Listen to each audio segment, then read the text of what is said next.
ಶತಾಯುಷಿಗಳು ಅಂದ್ರೆ 100 ವರ್ಷ ದಾಟಿರೋರು ನೋಡೋಕೆ ಮತ್ತು ಕೇಳೋಕೆ ಸಿಗೋದು ತೀರಾ ಅಪರೂಪ. ಈ ಸಲ ನಾವು ಶತಾಯುಷಿ ಮತದಾರರು ಎಷ್ಟು ಜನ ಇದ್ದಾರೆ ಅನ್ನೋದಕ್ಕೆ ಸಂಬಂಧಪಟ್ಟಂತೆ ಡೀಟೇಲ್ಸ್ ನೋಡ್ತಾ ಹೋಗೋಣ. ಬೀದರ್ ಲೋಕಸಭಾ ಕ್ಷೇತ್ರದಲ್ಲಿ ಬರೋಬ್ಬರಿ 700ಕ್ಕೂ ಅಧಿಕ ಜನ ಶತಾಯುಷಿಗಳಿದ್ದಾರೆ. ಅಂದ್ರೆ ನೀವು ನಂಬಲೇಬೇಕು ಈ ವಿಚಾರನ. ಇದರಲ್ಲಿ ಸ್ವತಂತ್ರ ಸೇನಾನಿಗಳು ಹಾಗೂ ಉಚಿತವಾಗಿ 500ಕ್ಕೂ ಅಧಿಕ ಹೆರಿಗೆ ಮಾಡಿಸಿದಂತಹ ಗಟ್ಟಿಗಿತ್ತಿ ಕೂಡ ಸೇರಿದ್ದಾರೆ. ಬೀದರ್ ಲೋಕಸಭಾ ಕ್ಷೇತ್ರದಲ್ಲಿ ಬರೋಬ್ಬರಿ 703 ಜನ ಶತಾಯುಷಿ ಮತದಾರರಿದ್ದು ಮತ್ತೊಮ್ಮೆ ಹಕ್ಕು ಚಲಾಯಿಸುವ ಉತ್ಸುಕತೆಯನ್ನು ತೋರಿಸ್ತಾ ಇದ್ದಾರೆ. ಇದರಲ್ಲಿ ಬಸವ ಕಲ್ಯಾಣ ವಿಧಾನಸಭಾ ಕ್ಷೇತ್ರವೊಂದರಲ್ಲಿ 100 ಜನ 109 ವಯಸ್ಸಿನ ಬರೋಬ್ಬರಿ 123 ಮಂದಿ ಇದ್ದಾರೆ.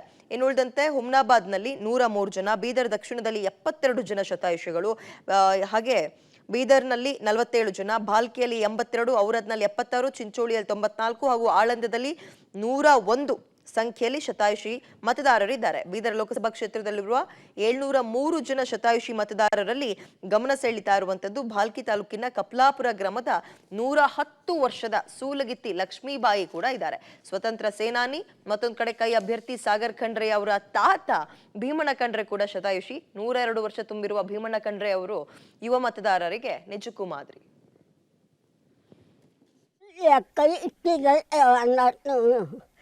ಊರಾಗೇನು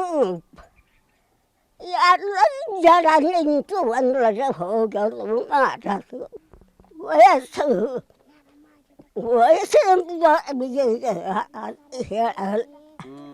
ಯಾರನ್ನೇ ಪಿಕ್ಚರ್ ಸಾಬ್ರೆ ನಾವೆನ್ನೇ ಪಿಕ್ಕಿದ್ದೇವ 2 ವರ್ಷ ಏನೋ ಓಟ್ ಹಾಕಿಲ್ಲ ನೋಡ್ರಿ. ವೋಟ್ ಮಾಡ್ತೀರಿ? ಸರಿ, ವೋಟಿಂಗ್ ಮಾಡ್ತೀರಿ? ಮಾಡಬೇಕು. ನೀವು ಮಾಡ್ತೀರಿ? ಮಾಡ್ತೀನಿ.